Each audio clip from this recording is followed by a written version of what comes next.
Oh, hey, it's you. Welcome back. You're just in time for another episode of PsychFlix. Come on in. Today, we're going to be talking about the movie Constantine because we had a request a couple weeks ago for us to analyze that movie. So come on in and learn some more about John Constantine.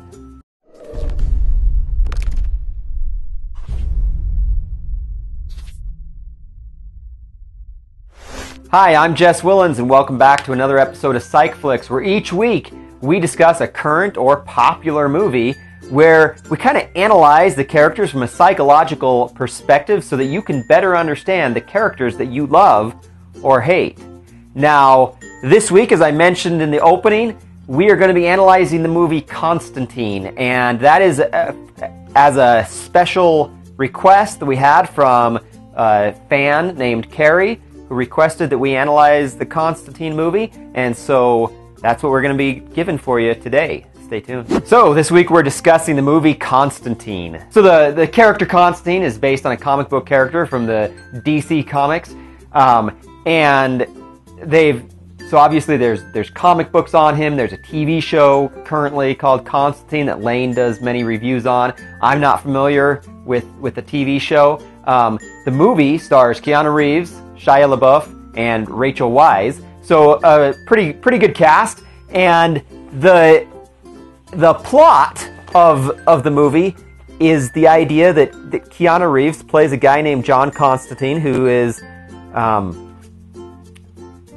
fighting demons from the other world. And so it's a classic good versus evil, God versus Satan kind of movie. It's interesting though, and what I want to talk about is the idea that the reason why Keanu Reeves fights so hard to get rid of all these demons is that he's actually trying to get back into God's good graces.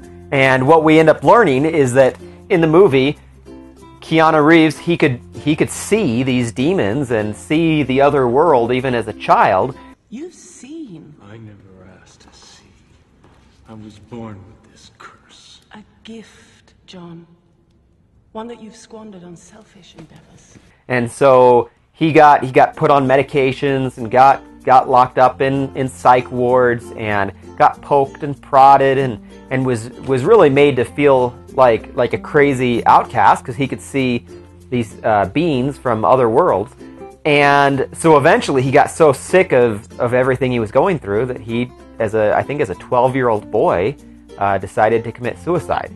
Now, the problem is he actually succeeded and was dead for a full 2 minutes. And if you commit suicide, you are destined to hell forever. And since he did actually succeed and was dead for 2 minutes, then those are the rules. That's it. Black and white. And so he's going to be spending all eternity in hell. So he thinks, according to the rules, but he also kind of thinks that maybe if he can, save enough people and send enough demons back to hell, that he can win himself back into God's good graces and eventually secure for himself a spot in heaven. It's not so much that he wants to go to heaven because of how much he loves God. It's that he wants to go to heaven because of how much he hates and is scared of hell. He's still trying to buy your way into heaven? What about the minions I've sent back? That alone should guarantee my How entry. many times have I told you? That's not the way this works. First, I kind of want to talk about the idea that he feels that he is destined to go to hell because of what he did when he was 12 years old, no matter what he does the rest of his life. And you see that in his character. His character is a chain smoker, horrible chain smoker, gets diagnosed with lung cancer, and yet immediately lights up a cigarette right after getting diagnosed with lung cancer. He knows he's gonna die someday, and when he does die, he's gonna go to hell. And it's just sort of like he lives his life almost resigned. In many ways, he lives his life resigned to the fact that he has no control over this situation.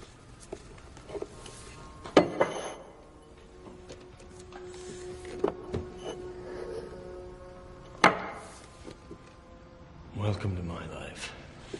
People sort of end up throwing away their lives because they feel that they have no control. over the circumstances of their lives. If someone is certain that their marriage is likely going to end, then they're probably not going to work real hard to make their marriage successful. If someone feels that it's inevitable that they're going to get fired, or that they're going to flunk out of school, or that they're going to end up in prison for the rest of their lives because they were raised maybe on the streets, raised in a rough area, then quite often that's exactly what's going to happen, because they're just going to go with the flow and not try and do anything to stop it because they think that that's inevitable.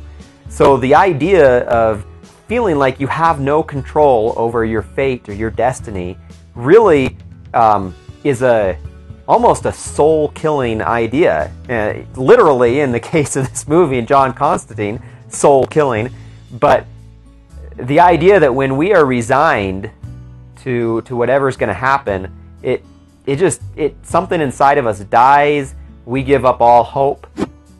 So, as a practicing psychotherapist, one of the important things that I try and do in therapy and counseling is to try and help people to understand that they've always got some level of control and power over their lives. Of course, there are situations we cannot control.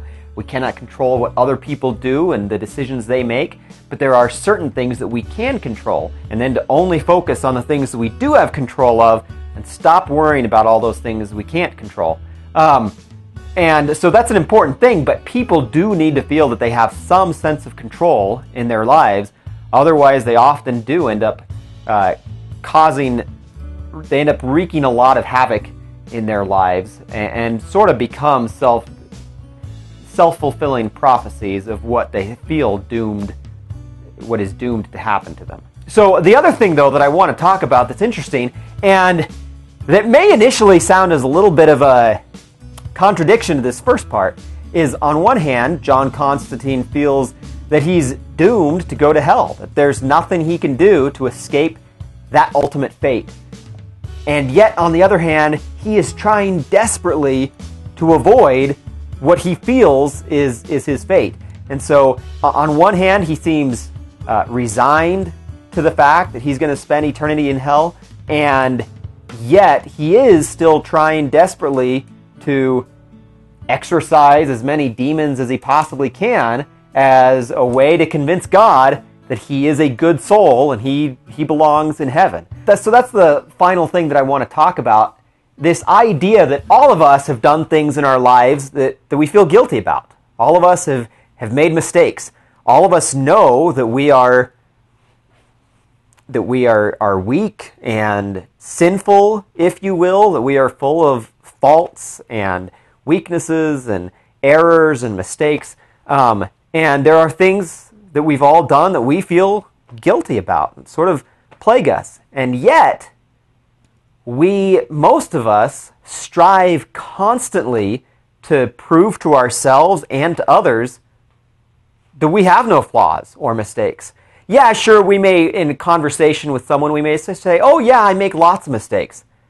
But what do you do when someone calls you on a mistake? And this is where most of us, if you're anything like most of the rest of the human race, if you make even just one tiny little mistake that's really not a big deal, but if someone calls you on it in a little bit of a harsh way, or a way that seems offensive to you or in any way degrading to you, then again, if you're like me or like most of the rest of the human race, then you probably instantly jump to defend yourself. And instead of saying, oh, I'm sorry, you're probably right, I probably did do that, I apologize, what can I do to fix the situation?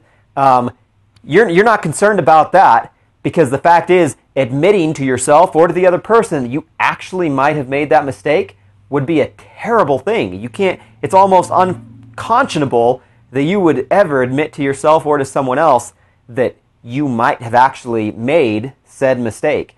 So instead, what do we do as human beings? We will argue and argue and argue and argue, and we will destroy our relationships. We will destroy our jobs and our friendships and leave all kinds of damage and destruction in the wake, all just trying to prove that we didn't make a particular mistake. We are not guilty of this particular indiscretion.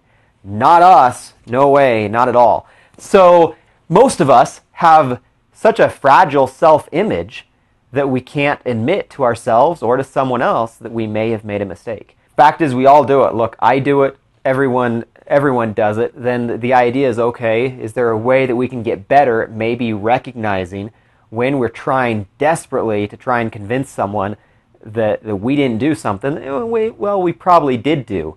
And to be able to admit to ourselves, okay, even if I did do that, and even if I admit to that, that doesn't ruin my self-image. That doesn't make me a horrible, awful person.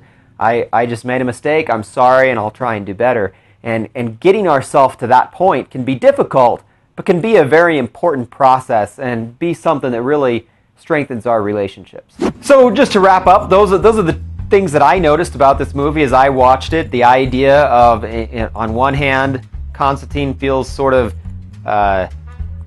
resigned to his fate, feels like he doesn't have any control over his life, and yet, on the other hand, is trying desperately to prove to himself and to God that he's not an evil soul who deserves to burn in hell. Those are things I noticed in the movie. There's lots of different themes in the movie. There's religious themes. There's all kinds of interesting themes in the movie. If there's something that you found interesting, psychologically interesting from the movie, or not psychologically related, but just something that you wanted to comment on, comment down below in the comment section of this video.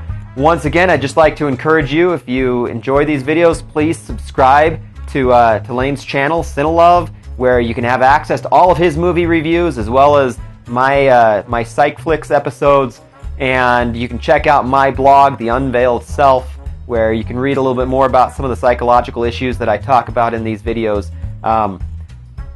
So until next week, hope you're enjoying yourself, watch more movies, and subscribe. This is PsychFlix.